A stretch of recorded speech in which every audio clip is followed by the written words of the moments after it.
At my son's wedding, my new daughter-in-law grabbed the microphone and announced to 200 guests that she'd generously arranged for me to move into assisted living. 10 minutes later, I discovered why. While I was clapping and smiling in that ballroom, her family was already moving into my farmhouse without my permission. The wedding was everything Harper had dreamed of. White roses cascading down marble columns, a 7-tier cake that cost more than my first car, string quartet, open bar, the kind of event where even the napkins had monograms. I wore a dress I'd bought on sale 3 months earlier. Navy blue. Simple. Appropriate for the mother of the groom who knew her place was to smile, stay quiet, and not embarrass anyone. My son Liam looked handsome in his tuxedo. Tall, confident. So different from the boy I'd raised in a cramped apartment where the heat sometimes didn't work. Harper floated down the aisle in a dress that cost more than 6 months of my mortgage. She was beautiful, glowing. And when she said "I do," Liam looked at her like she'd hung the moon. I sat in the 3rd row and tried not to think about the 3 jobs I'd worked to pay his tuition. Tried not to notice that Harper's parents had 50 guests on their side and I had 3. The reception was held in a banquet hall with chandeliers and a skyline view. Speeches started after dinner. Harper's father went first, talking about family legacy and welcoming Liam into the fold like he was a prize acquisition. Then Harper stood up. She tapped her champagne glass until the room quieted. The DJ lowered the music. A spotlight found her at the head table. "I have a very special announcement," she said into the microphone, her smile wide and perfect. "As you all know, Liam and I want to start our family right away. We want our children to grow up with space, with nature, with family support." Applause. A few ahs from the crowd. "That's why," she continued, her eyes finding mine across the room, "I've been working on a very special surprise for my new mother-in-law, Eleanor." My stomach dropped. "Eleanor has been living alone on a beautiful farmhouse for years now," Harper said, voice dripping with concern. "And while we love that she's independent, we worry about her safety. The house is old. The property is isolated. She's had some falls. I had fallen once. Tripped over a garden hose. So," Harper announced, reaching for Liam's hand, "we've arranged for Eleanor to move into Meadowbrook Senior Living, a wonderful assisted care facility just outside the city. She'll have nurses, activities, community, safety." The room erupted into polite applause. People turned to look at me with sympathetic smiles. "And," Harper continued, raising her voice, "my parents will be moving into the farmhouse to help us when the baby comes. It's the perfect solution. Eleanor gets the care she deserves, and we get to raise our family in a home filled with love." More applause. Someone said, "How generous." Another voice said, "What a blessing." I sat frozen, hands clenched in my lap. Liam stood beside Harper, arm around her waist. "Mom," he said into the mic, "I know change is hard, but this is what's best for everyone. You'll love Meadowbrook. We already toured it. They have a garden, game nights, book clubs. You won't be lonely anymore. If you've ever had a narcissistic daughter-in-law announce your future to a crowd without asking you first, tell me in the comments what word they used. Generous? Thoughtful? Caring? I want to know what flavor of elder abuse you were served. They were talking about my life like it was a problem they'd solved. My farmhouse like it was theirs to redistribute." Harper's mother, Linda, stood and raised her glass. "To family," she said. "To taking care of each other." "To family," the room echoed. I stood up slowly, legs shaking. Harper's smile faltered when she saw me moving toward the exit instead of the stage. "Mom?" Liam called after me. "Where are you going?" I didn't answer. I walked past tables of strangers, past the champagne fountain, past the 7-tier cake, and out into the cool night air. My phone buzzed in my purse. A text from my neighbor, Sarah. "Eleanor, are you okay? 3 people just pulled up to your farmhouse with a moving truck. They said Liam gave them keys. I didn't know you were moving." My vision tunneled. My hands went cold. I called her immediately. "Sarah," I said, voice shaking, "I'm not moving. I didn't give anyone permission." "Oh God," she whispered. "Eleanor, they're unloading furniture. They've opened all the windows. Every light is on. It looks like they're moving in." I hung up and ran to my car, heels clicking on pavement. My hands fumbled with my keys. While I had been sitting in that ballroom, smiling through speeches and clapping through toasts, strangers had driven to my home, used keys I didn't know they had, and started unpacking their lives into my house. I pulled out of the parking lot so fast my tires squealed. Behind me, music started up again inside the hall. Laughter floated through the open doors. Somewhere in there, my son was probably making excuses for me, telling people I was emotional, not handling change well. But I wasn't driving away from a party. I was driving toward a war. The highway stretched dark ahead of me. My phone kept buzzing. Liam calling. I ignored it. This was financial elder abuse dressed up as a surprise gift. This was my own son helping strangers steal my home while I clapped for cake. My hands gripped the steering wheel so hard they ached. By the time I turned onto the country road leading to my farm, I'd made a decision. They wanted to treat my home like it was theirs to give away. They were about to learn what happens when you walk into a house that doesn't belong to you. The gate came into view, wide open. I never left my gate open. My heart hammered as I drove up the lane. And then I saw it, every single window blazing with light. The porch, the kitchen, the upstairs bedrooms, even the garage. A moving truck sat in my driveway, ramp down, back still open. I parked behind it, blocking it in. If they wanted to leave, they'd have to ask me to move first. Music drifted from inside. Voices, laughter, the clatter of dishes. I walked up my own porch steps feeling like an intruder. The front door was unlocked, propped open with one of my kitchen chairs. I stepped inside. Boxes stacked in the entryway. Suitcases against the wall. A man's jacket on my coat rack. Muddy shoes scattered near the door. I followed the noise to the kitchen. Harper's mother stood at my stove, stirring something in a pot. Harper's father sat at my table with a beer, feet up on another chair. Harper's sister leaned against the counter, scrolling her phone. They looked up when I walked in. "Eleanor," Linda said brightly, like we were old friends. "You're back early. We thought you'd stay for the whole reception. There's lasagna if you're hungry." "You made it," I repeated slowly, in my kitchen, with my stove, in my house. "Well, yes," Linda said, smile faltering. "Harper said you wouldn't mind." "Get out of my house," I said. The room went silent. "Excuse me?" Linda said. I repeated louder, "Get out of my house." While the DJ turned the music up inside that ballroom, 3 strangers were turning on every light in my farmhouse.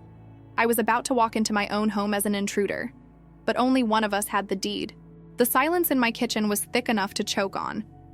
Harper's sister, Tiffany, snorted. "You're being dramatic." Harper and Liam already explained everything. "This is happening. You're moving to Meadowbrook. We're staying here. It's decided." "Decided by who?" I asked, my voice cold and steady. "Because I own this house. My name is on the deed. I paid the mortgage for 20 years. And I sure as hell didn't give any of you permission to walk through my door." Richard stood up, face reddening. "Now listen here." "No," I interrupted. "You listen. You are trespassing. That's the legal term. You're in my home without my consent. You have 2 choices. Leave now, or I call the sheriff and he removes you." Linda's face went pale. "You wouldn't."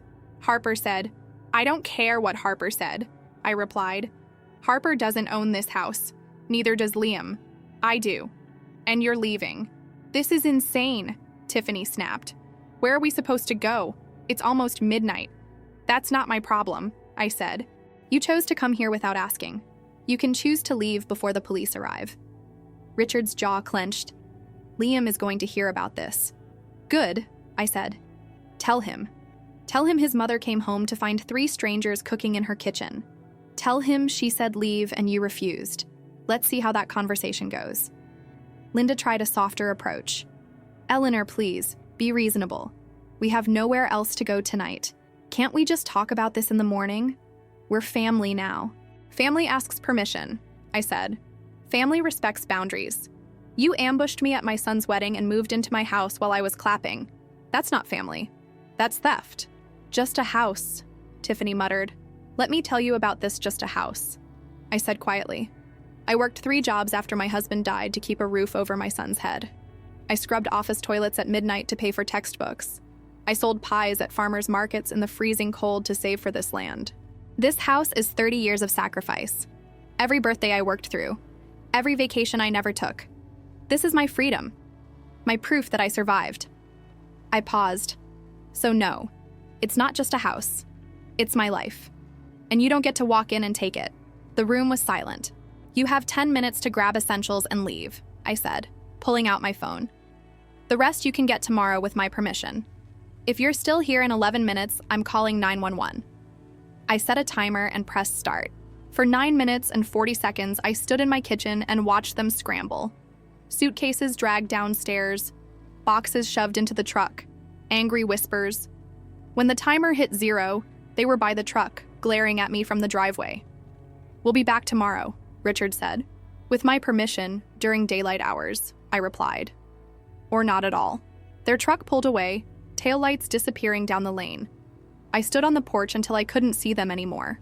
Then I walked inside, locked the door, and did something I should have done years ago. I called a lawyer. Daniel Moreno answered on the 4th ring. "Ms. Hart?" His voice was groggy but kind. "I need help," I said. "My son just tried to give my house away." "I'm listening," he said. I told him everything. The wedding announcement, the Sterlings moving in, the confrontation. By the time I finished, he was wide awake. "Do you own the property outright?" he asked. "Yes. My name only. Mortgage paid off last year." "Did you give anyone power of attorney?" "No." "Then what they did is trespassing," he said simply. "Possibly breaking and entering." He paused. "Ms. Hart, I need you to understand something. This might escalate. Your son might try to claim you're not competent to manage your own affairs. We need to protect you legally. Now.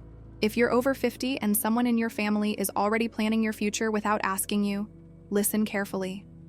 This is how it starts." "What do I do?" I asked. "First thing tomorrow, come to my office," he said. "We'll draft a will, a medical directive, and documentation proving you're fully competent. If anyone tries to file for guardianship later, we'll have a paper trail showing this was planned, not necessary." I felt sick. My own son, trying to declare me incompetent so he could take my house. "We won't let that happen," Mr. Moreno said firmly. That night, I didn't sleep. I walked through my house, touching walls, checking locks, making sure they were really gone. In the guest bedroom, they'd made the bed with their own sheets. I stripped it bare and threw everything in the hallway. This was my house, my space, and I was taking it back. The next morning, 17 missed calls waited on my phone. 12 from Liam, 3 from Harper, 2 from unknown numbers. I ignored all of them and drove to town. Mr. Moreno's office smelled like old books and coffee. He had papers ready. "We're going to make you legally bulletproof," he said. We spent 2 hours going through documents. A will, a directive, proof of competency. "Who inherits the property?" he asked. I hesitated. "Can I leave it to someone other than Liam?" "It's your property," he said. "You can leave it to anyone." I thought of Sarah, of the women at the factory who'd worked their whole lives and retired with nothing. "What if I left it to a charity?" I asked. "Something that helps older women with housing?" "That's a powerful choice," he said, "and it sends a clear message." By the time I left, I had copies of everything. Legal protection, a plan. That afternoon, I called a locksmith. He changed every lock. Front door, back door, side entrance, basement. When he handed me the new keys, shiny and cold, I felt something shift. I was the only person who could open my doors now. Next, I called a security company. Cameras at the gate, above the porch, motion sensors, an alarm system that would alert police automatically if anyone tried to get in. By sunset, my farmhouse was a fortress. New locks, cameras, legal documents filed. I sat on the porch with tea and looked out over my land. This was mine, and no one was taking it again. My phone buzzed. Another call from Liam. I let it go to voicemail. "Mom," his voice said, tight with frustration. "You can't just kick Harper's parents out like that. You're being selfish and cruel. Call me back so we can talk like adults." Selfish, cruel, adults. I deleted the message and blocked his number. If he wanted to talk to me, he could come to my door during daylight and ask permission like every other person on Earth. I armed the security system.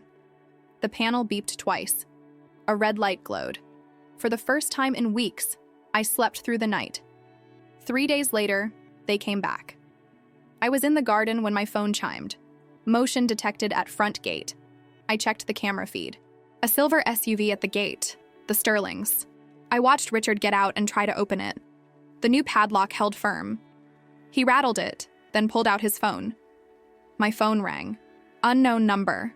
"Eleanor," Richard's voice came through, tight with annoyance. "We're at your gate. Let us in. We need our things." You can pick them up between 2 and 4 tomorrow, I said calmly, with advance notice.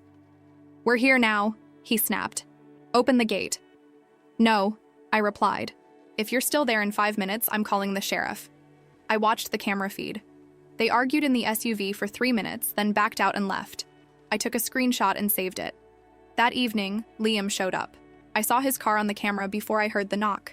I spoke through the door. What do you want, Liam? Mom, open the door. We need to talk. We can talk like this. He sighed heavily. Mom, this is out of control. Harper's parents just need their stuff.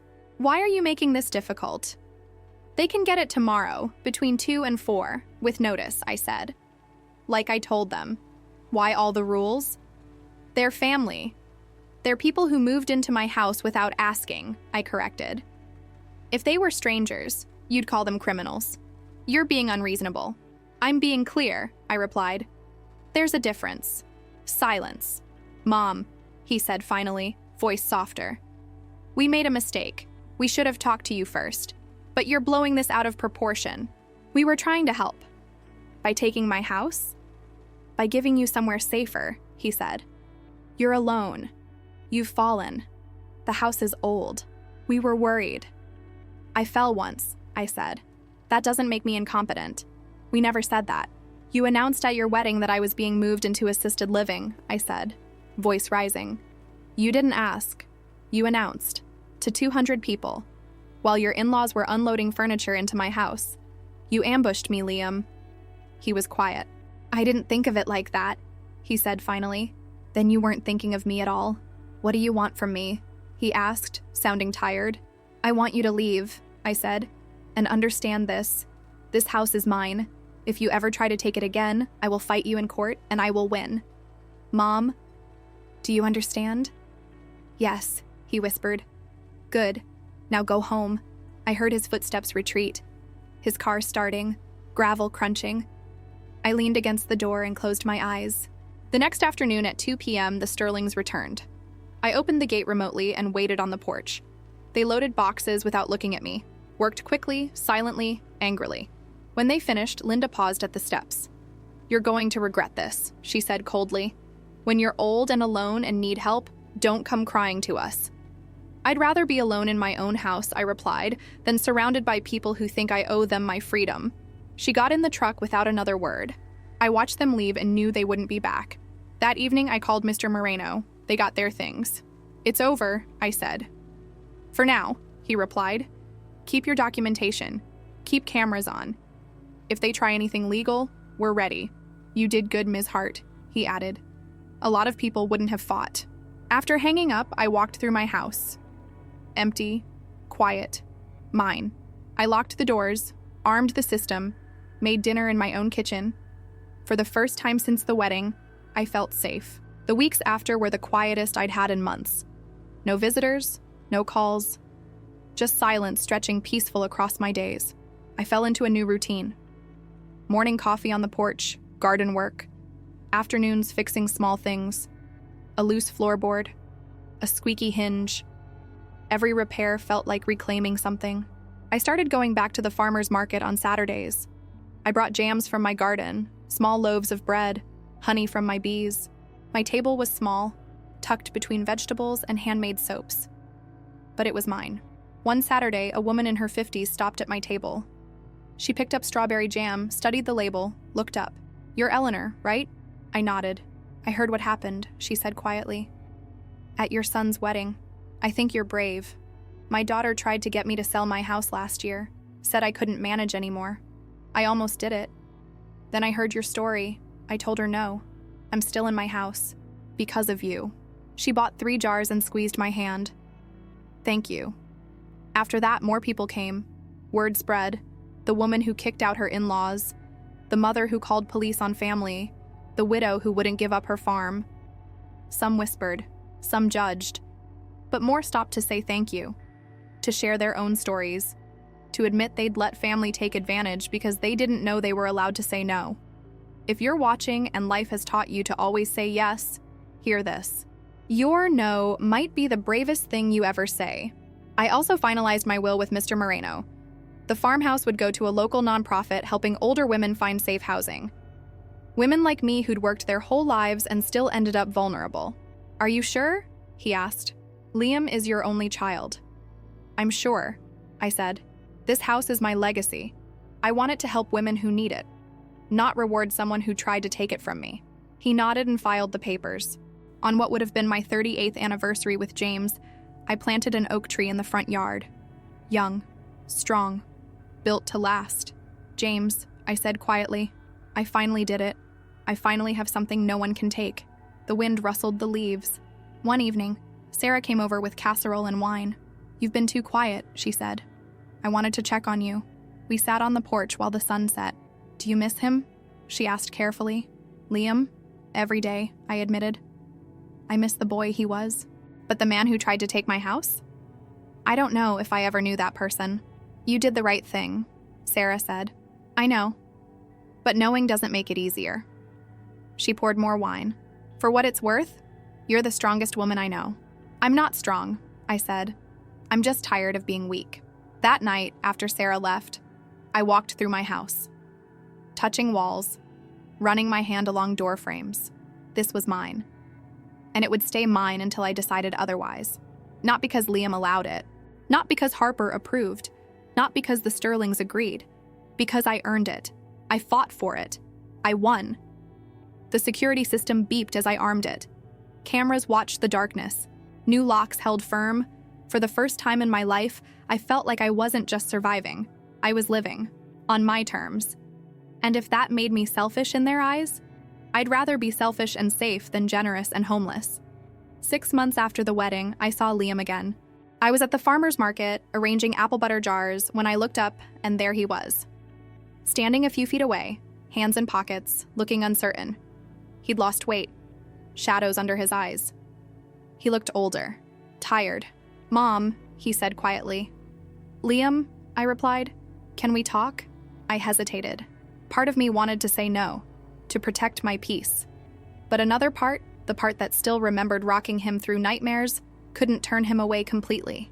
5 minutes, I said. Help me pack up. He stepped forward and started folding the table without a word. We worked in silence, loading jars, collapsing the tent. When we finished, I gestured to a bench. We sat, careful distance between us. I'm sorry, he said. I waited. I've thought about what I did every day for 6 months. The wedding, the announcement, your keys, trying to force you out. It was wrong. All of it. Yes, I said simply. Harper and I have been fighting, he continued, about money, her parents, you. She thinks I should have fought harder for the farmhouse. Her parents keep asking for money, help, space. I finally told them no. They called me ungrateful, selfish. He laughed bitterly. I never realized how much those words hurt until they were directed at me. I let him sit with that. I'm not asking you to forgive me right away, he said. I don't deserve that. But I need you to know I finally understand. I treated you like a problem to solve instead of a person. I let Harper convince me that taking your house was helping you. It wasn't. It was helping them. He looked at me, eyes red. I'm ashamed, Mom. I appreciate you saying that, I said carefully. But apologies don't undo damage. You humiliated me. You tried to take the one thing I worked 30 years to earn. I know, he whispered. What's different now? I asked. Are you here because you're sorry, or because things are hard with Harper, and you need your mom again? I'm here because I miss you, he said, and because I don't want to lose you completely. You can't have it both ways, I said. You can't try to evict me, then show up 6 months later expecting everything to be fine. I don't expect that, he said quickly. I just want a chance. To rebuild. To show you I'm different. I studied his face. The boy I raised was still in there somewhere. But so was the man who'd announced my eviction on stage. If you want to be in my life, I said slowly, there are rules. Okay. Tell me. You never make decisions about my life without asking. Ever. Not my house. Not my health. Nothing.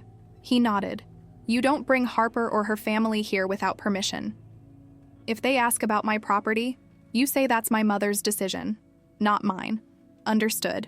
And, I said firmly, you accept that I've changed my will. This house doesn't go to you when I die. It goes to charity. I'm telling you now so there's no confusion later. He flinched, but nodded. Okay. I'm not doing it to punish you, I added. I'm doing it because this house represents survival. I wanted to help other women survive too. I get it, he said quietly. We sat in silence. Have you met your granddaughter? He asked carefully. I saw the photo online, I admitted. She's beautiful. She is, he said, small smile breaking through. She looks like Harper but frowns like you when she's concentrating. My chest tightened. What's her name? Rose, he said. Rose Eleanor. My breath caught. You named her after me? Middle name. Harper picked Rose. I picked Eleanor. I wanted her to have a piece of you even if you never met her. Tears stung my eyes. Would you ever want to meet her? He asked. Not at our house. Not with Harper's family. Just you, me, and Rose. Maybe here. Or at the farm someday if you're ready. I thought about that little girl. Innocent. Part of me. Part of Liam. Maybe someday. I said honestly. When I can look at her and not see the day you tried to take my house. He nodded. I'll wait. However long it takes. He stood. Can I help you carry boxes to your truck? Yes, I said. We walked across the parking lot, him carrying heavier boxes. When everything was loaded, he paused. I love you, Mom. I know I haven't acted like it. But I do. I know, I replied. But love isn't enough without respect. I'm learning that. He got in his car and drove away. I sat in my truck, hands on the wheel, emotions swirling. I had my son back in some form, but it wasn't the same. Maybe it never would be, and maybe that was okay. When I got home, the farmhouse glowed in late afternoon sun. The oak tree swayed in the breeze. The garden was thick with vegetables. I parked, grabbed boxes, walked to the front door, slid my key in, turned it, stepped inside. My house, my rules, my life. For the first time in months, I didn't feel angry or sad. Just clear. Maybe one day little Rose Eleanor would run through these fields. Maybe she'd sit on this porch and ask me to tell her stories. If that day came, it would be because her father finally learned what mine means, not because I gave it away to keep the peace. If you stayed with me to the end of this story, I want to tell you something important.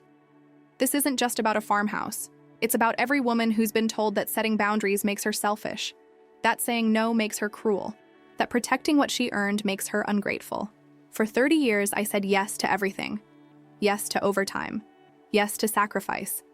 Yes to putting everyone else's needs before mine. I thought that's what good mothers did. I was wrong.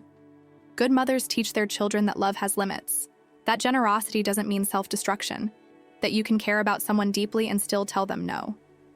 My son tried to take my house because I'd spent a lifetime teaching him I'd never say no. That lesson almost cost me everything. If you're over 50 and someone in your family is already planning your future, already talking about what they'll do with your house, already suggesting you can't manage alone, listen to me.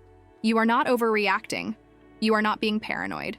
That tight feeling in your chest is your instinct trying to save you. Check your deed. Know who's on it. Change your locks if you need to. Get a lawyer. Put protections in place now, while you still can. Because elder financial abuse doesn't always look like theft. Sometimes it looks like concern. Like family helping family. Like a daughter-in-law with a microphone announcing your future while everyone claps. I almost lost my farmhouse. But more than that, I almost lost myself.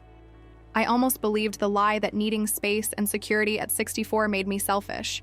It doesn't. You are allowed to own things, to keep them, to pass them on to whoever you choose. Your children are not entitled to your life's work just because they're your children. Love is not the same as obligation. After the market that day, I drove home and did something I'd been putting off. I walked to the mailbox and found a letter waiting. Official looking, county seal. Inside was confirmation. My will was filed. My medical directive was registered. My house, my land, my life's work would go to the Haven House Project, a nonprofit that helps older women find safe housing after divorce, abuse, or financial hardship. Women like I almost became. I sat on my porch and read the letter 3 times. Then I folded it carefully and put it in my safe, next to the deed with my name on it. That evening, Sarah came by with fresh bread. You look different, she said, studying my face. I feel different, I admitted. She smiled. You should. You won.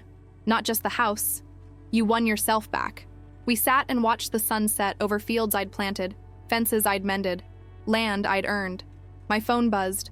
A text from a number I didn't recognize. "Hi, Grandma Eleanor. Dad gave me your number. This is Rose." Well, Dad is typing for me because I'm only 6 months old, but I wanted to say hi. Dad talks about you a lot. He says you're the strongest person he knows. I can't wait to meet you someday. Love, Rose Eleanor. Below the text was a photo. A baby with dark hair and serious eyes, frowning slightly at the camera. She looked like Liam, and she frowned exactly like me. I stared at that photo for a long time. Then I saved it and typed back. "Hi, Rose Eleanor. Tell your dad I'm not ready yet, but maybe someday. When you're old enough to understand why Grandma had to teach your father what no means. I love you already. Grandma Eleanor." I hit send and set the phone down. Sarah glanced at me. "Was that Liam?" "His daughter," I said.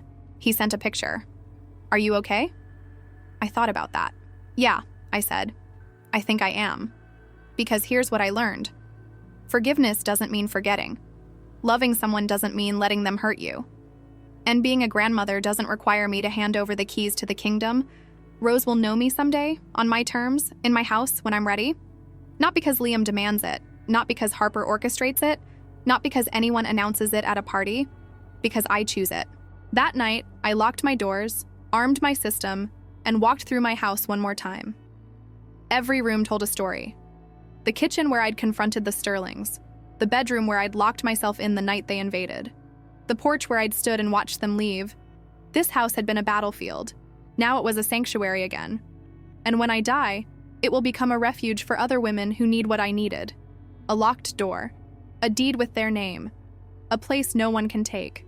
That's my legacy. Not the house itself, but what it represents. The right to say no, the power to choose, the freedom to live on your own terms until your very last breath. If you made it this far, I want you to do something for me. Look around the space you're in right now. Your house, your apartment, your room. Ask yourself, is this mine? Really mine? Or am I holding it for someone who's already decided what happens to it when I'm gone? If the answer scares you, it's time to make some calls. A lawyer. A locksmith. A witness to your life who will stand up and say she was competent. She was clear. She knew exactly what she wanted.